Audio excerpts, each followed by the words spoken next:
పళ్ళ మధ్య సందున్న వాళ్ళు అదృష్టవంతులంట.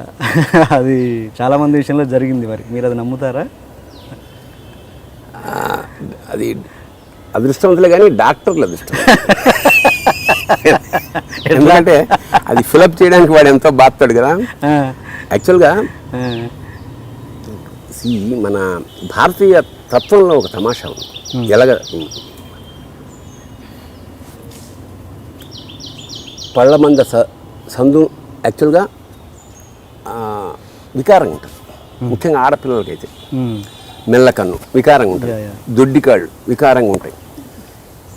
మగవాళ్ళకైతే అడ్జస్ట్ అయిపోతుంది, ఆడపిల్లలకి ఎట్లా? అందుకని మన వాళ్ళు ఏం పెట్టారంటే సెంటిమెంట్ పెట్టేశారు.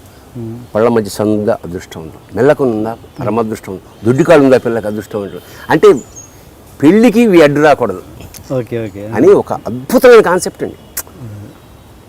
అలాగే అంటే కొంచెం సీరియస్గా వెళ్తే ఒక ఇంట్లో తండ్రి పోయాడు అనుకోండి, ఆ పిల్లకి ఏడాదిలోనే పెళ్లి చేయాలని పెట్టారు.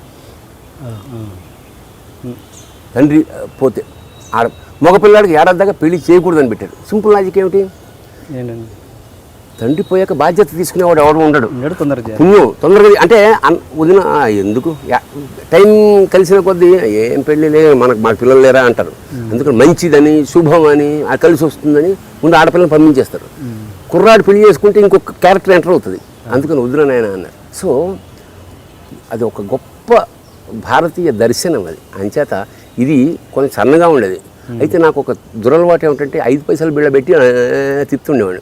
అది పెద్దదైంది. ఇండస్ట్రీకి వచ్చాక చాలా అదృష్టం వస్తుంది. పైనుంచి తదాసు దేవతలు పోరే కానీ అని అంటున్నారు. అంచేత కాదు, ఇంకా అదృష్టం పెరగాలని తిప్పారా? నాకు తెలీదు.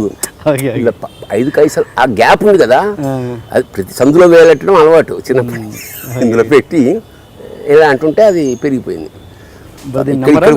నమ్మరా మీరు? 750 తోటి 7గురిని ఎట్లా మెయింటైన్ చేసాడు చివరిదాకా అనేది నాకు అసలు కళ్ళు తిరిగిపోయి. ఏ ఎకానమిస్ట్ కారణం ఏంటి? అప్పు ఏనాడు చేయలే మా నాన్న, ₹1 కూడా అప్పు చేయలే.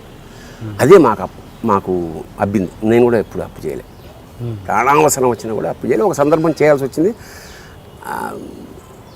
చాలా బాధపడ్డా. బీపీ వచ్చేసి అంత బాధపడ్డా. చిన్న అమౌంట్, పెద్ద గొప్ప అమౌంట్ కూడా కాదు.